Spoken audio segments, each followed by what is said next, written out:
So as you all know, the DNC will soon decide whether or not it will limit the power superdelegates have in presidential primaries. And we're starting to hear a lot of complaints from members of the DNC and within the Democratic Party who just don't want to let go of this archaic, undemocratic system. In fact, according to Politico, a discussion about how the superdelegate system will be reformed ended up leading to an angry confrontation between the DNC chair, Tom Perez, and some House Democrats. So, for example, Virginian House Democrat Jerry Connolly argued, "I believe this decision, if they go forward, is going to do terrible damage to party harmony. It disenfranchises the elected leadership of the party. The last time we allowed that to happen was 1972, and we had the worst landslide in our history." So I don't know how someone can say that and not realize how absurd it sounds, but he's basically arguing that by him not being allowed to disenfranchise voters, well, that's actually disenfranchising him. Makes sense. Of course, you not being able to undermine the will of voters doesn't disenfranchise you. You have the same amount of power as we all have. You have one vote, one person, one vote. Are you against that? Because if you are, then you're admitting that you're against democracy, and this guy just inadvertently admitted that. So he referred to 1972, which was a race between McGovern and Nixon. Now, Nixon ended up landsliding McGovern, and a lot of Democrats point to that example, saying, well, look, if we nominate someone too liberal like McGovern, well, a landslide might happen, so we can step in and save voters from themselves and undermine what they want in the event they nominate someone who would obviously be a disaster. But the problem is that you don't get to undermine voters. If they make a decision that will clearly lead to them losing or the party losing, then the voters spoke. You don't get to do anything about that. You don't get to change the outcome of an election because you don't like the choice voters made. If the candidate who voters choose loses, then that's democracy. Try again next time. But you don't get to overthrow what they want.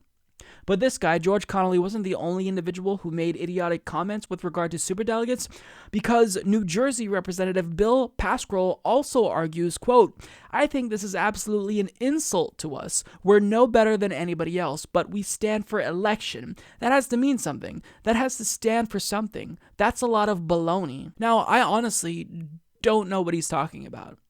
We stand for election. That has to mean something.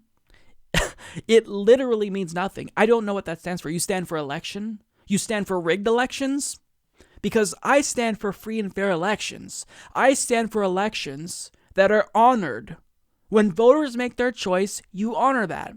So if you're saying that you stand for elections but you don't support voters, then you don't stand for election, as he puts it. Now, David Price of North Carolina, who was actually part of the commission that created superdelegates, says that lawmakers were, quote, infuriated by Perez's seemingly pro-reform stance. I think they were essentially targeting Tom Perez, thinking that he was in favor of reform, but Tom Perez hasn't really done anything to indicate that he is in fact in favor of reform. If anything, he was signaling to them that reform is inevitable. And look, we should be eliminating superdelegates altogether, but that's not even on the table. What they're voting on is whether or not they will reduce the influence of superdelegates. If you can't even do that, then you just have to admit that you don't care about democracy. A party named the Democratic Party, who literally has democracy in its name, should honor the will of voters. This shouldn't even be controversial. But the fact that they're coming out and publicly saying that they don't support the will of the people, and they're throwing a tantrum over the prospect of them losing their ability to undermine what voters want, that's really telling. It shows you how out of touch this party has become. But if you think that what they said was idiotic, it's not. Because there's a DNC member named Bob Mulholland, and I don't even know how to approach this. He referred to this move to limit superdelegates as a Russian plot. I'm not making that up. He didn't say this, ironically. It was completely unironic. He said this earnestly. He legitimately thinks the push to end superdelegates or reform superdelegates is literally part of a plot orchestrated by Vladimir Putin. Not even kidding. I wish I was, but I'm not. So according to Daniel Morans of HuffPost, momentum is growing within the Democratic National Committee for a significant reform to the party's presidential nominating process.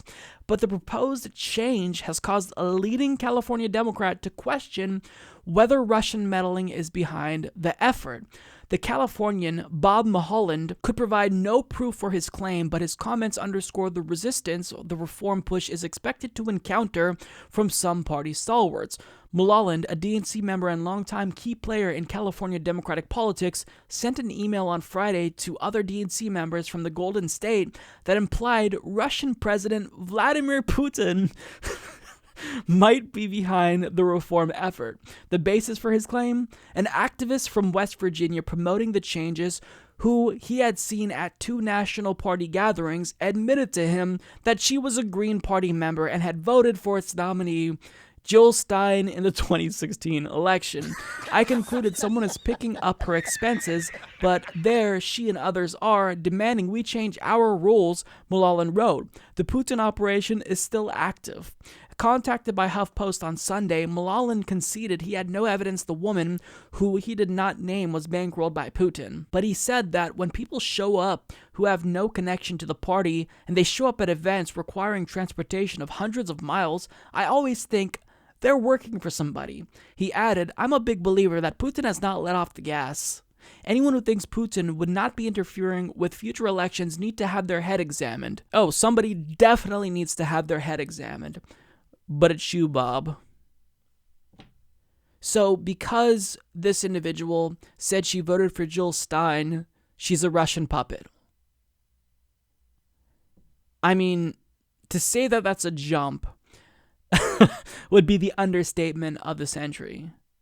Because someone cares about the future of the Democratic Party and maybe, just maybe, wants to reform it so she can join the party in the future, make it more liberal in the future. To say that that individual is part of some Russian plot is the dumbest thing I've ever heard in my entire life, hands down. Now, understand the logic of what he's saying. He's saying that Vladimir Putin, the leader of an authoritarian country, who clearly believes in the consolidation of power, is trying to push the DNC to further democratize. Well, isn't he against democracy because he's a dictator? I mean, it makes no fucking sense whatsoever, but believe it or not, that might not be the worst thing he had to say, because he actually sent an email to Tom Perez and Keith Ellison, and the assertion that he stated in this email might be even dumber. So, earlier Friday, Mulholland sent a separate email to Perez and Ellison in which he compared the push to diminish the clout of superdelegates to the violent suppression of the civil rights movement. In the email, first reported on by the Washington Post, Mulholland affixed a photo of police beating Representative John Lewis during the 1965 Voting Rights March in Selma, Alabama. Now I understand that the two of you are conspiring with Bernie Sanders to block Congress members John Lewis, Maxine Waters, Barbara Lee, and the rest of the congressional delegation, governors, state party chairs, and the rest of us DNC members from entering our convention in 2020 as voters, he wrote. I don't know if you will have paid thugs at the doorways to beat up Congressman Lewis and the rest of us or not. You are really dumb. For real.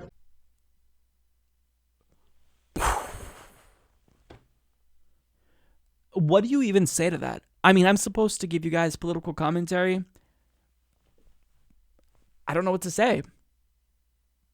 That is the dumbest shit I've ever heard in my life, hands down. I mean, wow. In his mind, making the Democratic Party more inclusive and democratic is against civil rights, in his view, because he thinks that them ending superdelegates is akin to police beating individuals like John Lewis who wanted to expand civil rights. No, you're taking the side that the cops took in Selma. You are not in the right here, Bob. You were on the wrong side of history, and you are literally arguing to disenfranchise voters when the Civil Rights Act argued for enfranchisement of black voters. So to say that with a straight face is absurd. I mean, this is clearly someone who isn't fit to serve on the DNC or anywhere near power and authority, but this is a superdelegate. He's a DNC member. He's a superdelegate. His vote has more power than thousands of voters. How absurd and terrifying is that? Now look, it's not all bad news because Christine Pelosi, who is Nancy Pelosi's daughter, actually proposed an amendment to ban fossil fuel companies from donating to the DNC, and it was adopted unanimously. So that's a huge step in the right direction. I'd like for them to ban all types of donations from all types of special interests, but it's definitely a step in the right direction. But I mean, when you have people like Bob Mulholland talking about the bid to end superdelegates is a Russian plot, and that he's not sure if the DNC will have paid thugs to beat up people like John Lewis in favor of Bernie Sanders is fucking insane. I mean, the DNC has spit in Bernie Sanders' face. They've done everything in their power to give progressives the middle finger. They just adopted, the DNC Rules and Bylaws Committee just adopted a measure saying you have to be a Democrat to run in 2020, obviously targeting Bernie Sanders, and this dumbass has the nerve to say, oh, well, maybe you're going to have paid thugs beat people up at the behest of Bernie Sanders. I mean, this level of conspiracy mongering, it's really a new low for the party. And to every single baby in the party throwing a tantrum because they can't undermine the will of voters, you're not better than us. Just because you have power and you serve in Congress or serve on the DNC, that doesn't make you any more special than any of us. You should have the same amount of power as we have. One vote. That's it. You shouldn't be allowed to undermine the will of voters if they make a decision that you disagree with. That's not how democracy works. If you want to live in that type of environment, then go live in an authoritarian regime.